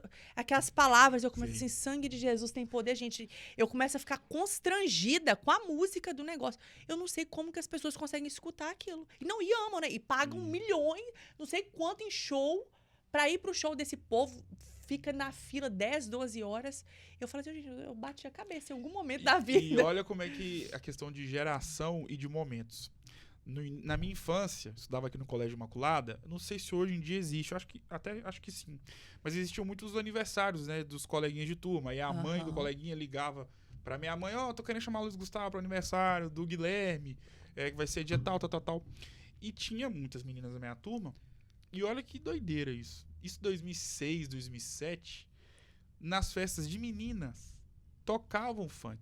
Só que eram músicas que continham letras totalmente diferentes do que a gente vê nos tempos atuais. Então eram músicas que no aniversário de menina, que tinha a família dela lá, por exemplo, Era Sandy Júnior, da né? hora poder ouvir tranquilo. Agora, hoje é inimaginável você pensar num aniversário de uma menina de 10, 11 anos Eu piro, tocando eu funk piro. com a família. Eu piro. E o Exatamente. pior, né? Você vê as crianças dançando até o chão. Fala assim, meu Deus do céu. Eu que tenho 36 anos, fico com vergonha de escutar essa letra perto do meu pai e minha mãe. Exato. Elas não estão nem sabendo, graças a Deus, elas não estão nem sabendo o que elas estão escutando. Então, o funk, esse estilo musical aí, desse naipe, meu Deus, superestimado demais. Me fale o que as pessoas superestimam demais na vida. Dinheiro. Me fale uma comida subestimada. Arroz, feijão, maionese e bife. Gente, que delícia. Aquela maionese picadinha assim, ó. Um arrozinho novinho, um feijãozinho, um bife, uma maionese dessa. Gente, isso é melhor do que... Caviar. Uma Muito caviar mais. é muito melhor. Mas isso é melhor até do que muita coisa na vida. Me vale uma bebida subestimada. Kombucha. Você é tão chique que eu não sei nem o que é isso. Eu nunca ouvi falar nisso. O que é isso? É uma bebida de fermentação, Sim. né, que não é alcoólica e tem probióticos nela, então, né, é uma bebida um pouquinho calórica, Sim. mas é uma bebida, tipo assim, que as pessoas quase não conhecem, não tomam, e é muito gostoso. Então, experimente kombucha. Olha, vou procurar saber. Me fale uma banda, cantor ou cantora, independentemente do gênero, subestimado ou subestimada. Ai, um cantor. A Gleice. Gente, a Gleice, que é de Valadares, ela morando em Patinga hoje, ela é uma bênção, aquela menina é subestimada. Todo mundo precisa conhecer, escutar a adoração que sai dos lábios legal, dela. que Ela é legal. uma bênção. O que as pessoas subestimam demais na vida? Não dão a devida atenção que deveriam dar na sua visão. A palavra de Deus. É tudo. Isso deveria ser superestimado. A gente deveria querer dar o sangue, literalmente, para viver aquilo. Porque hoje as pessoas vivem a mentira. É uma mentira de que se elas fazem as coisas com o próprio braço, é tentar ter, porque... Deixa eu te dar um exemplo. A pessoa morre de trabalhar porque ela quer comprar uma casa. Aí ela compra. Aí vem empolgação, com 40 dias aquilo acaba. Ela vai querer outra coisa. Sim. Aí ela vai. Então, ela superestima uma coisa e subestima aquilo que realmente deveria ser superestimado. A palavra de Deus é o que vai viver a palavra de Deus, Luiz Gustavo. Eu vivo isso, gente. Eu já estive do outro lado. Eu sei do que eu tô falando. É o que vai trazer o contentamento que muitos buscam em coisas, em posições, em poder. Não só em coisas. Sim. Em poder, em faculdade. Olha, formei em medicina, tem um título de especialista que é, hoje, né, a maioria dos médicos eu acho que não tem. Tudo isso é legal? É legal. Mas isso é momentâneo. Você tá entendendo? Hoje, o que traz pra mim a constância da minha vida, a sensação de... Gente, tá acontecendo um problema. Eu tô vivendo uns 2, 3 problemas, se eu pudesse nomear aqui pra vocês. Mas aonde que tá o equilíbrio, essa sensação de boa que as pessoas buscam? É de viver a Bíblia. Não é da minha posição social, não é do meu trabalho, não é... Não é. Porque eu poderia ter tudo isso e se eu não vivesse a Bíblia, eu te falo, porque eu já estive nessa situação. Não é uma religião que vai trazer isso para você, Luiz Gustavo. Não é ir à igreja domingo. Não é. É viver a palavra de Deus. Ali está a plenitude da nossa vida. É viver a palavra de Deus. Isso deve ser superestimado. A gente tem que dar o sangue. E ninguém te conta isso. E esse é o maior segredo da vida de qualquer um que tem plenitude. É viver a palavra de Deus. Você pode fazer network, você pode conseguir emprego, você pode ser famoso, você pode ter 50 milhões de seguidores no Instagram. Você não vai ser feliz se você não viver a palavra de Deus. Você pode ter momentos de felicidade, Sim. mas esse vazio, alguma coisa vai estar gritando dentro de você. Defina a sua vida com uma palavra. É Jesus, é até redundante, gente. Mas é porque não é redundante, não é porque é Jesus. O que eu sou sem Jesus? O que seria da minha vida sem Jesus Cristo? Não é redundância, é porque é de verdade. Tira Jesus de mim, Luiz Gustavo, não sobra nada de bom, não. Não sou santa, não sou perfeita. Tira Jesus de mim. Então, Jesus é a minha vida. Sem ela, tudo perde. Sem ele, tudo perde o sentido. Eu vou me tornar a pior pessoa. Então, Jesus é. Eu não tenho como definir minha vida em outra palavra. Defina a sua história de vida com uma frase. Uma improvável de Jesus. Eu sou um improvável. Literalmente um improvável. Talvez foi para isso que ele me trouxe para cá. Porque talvez em qualquer outro local que eu poderia pensar em estar, eu era provável demais. Então, eu sou uma improvável. Sou como José, como Esther, sou como Pedro. Eu nunca terei nada para oferecer, muito menos habilidades. Às vezes as pessoas falam isso que você falou no início, é uma boa comunicadora, isso e aquilo, mas eu sou um improvável. Eu entendo que o que eu vivo hoje não é por mérito meu, é por aquilo que Jesus fez na minha vida. Então não tem como definir a minha vida em outra palavra a não ser Jesus Cristo. Defina essa conversa com uma palavra. Agradabilíssima. Agradabilíssima. Tava com medo, não sabia o que a gente ia falar. Agradabilíssima. Amei. E fico muito feliz, como eu disse anteriormente, antes de você chegar, hoje é dia 9 de abril de 2025. E com certeza deixarei guardado esse dia marcado na minha história profissional, porque foi justamente o dia que eu tive a honra de poder eternizar o seu maravilhoso enredo de vida, uma mulher tão magnífica e importante para o contexto, não só da medicina aqui em Governador Valadares, mas para as pessoas que te seguem e te têm como exemplo e espelho, não só como médica, mãe, filha, esposa, mas também como uma pessoa que tem Deus como a base de tudo que você vive na sua vida. Parabéns por ser quem tu és. Obrigado por ter aceitado o convite mais uma vez. Obrigada. Sucesso e claro que as portas estão abertas para você voltar mais vezes. Muito obrigado. Obrigada a você. Obrigada, pessoal. Que Jesus possa continuar abençoando sua vida aqui Amém. também, seu trabalho. E eu quero deixar só uma consideração final de que a nossa vida ela é muito valiosa para a gente desperdiçar ela. Então, viva com prudência, viva os princípios e cuide da sua saúde. A gente jamais vai ter um espírito forte e um corpo fraco. Então, muitas pessoas, né, espiritualizam muitas coisas e esquecem da saúde física. Então, cuidar da nossa saúde física faz parte de um global de saúde, né? Nossa saúde física, emocional e espiritual. É isso que eu vivo na minha vida, que eu foco na minha vida. E não tenham medo de investir tudo que vocês podem na saúde física de vocês.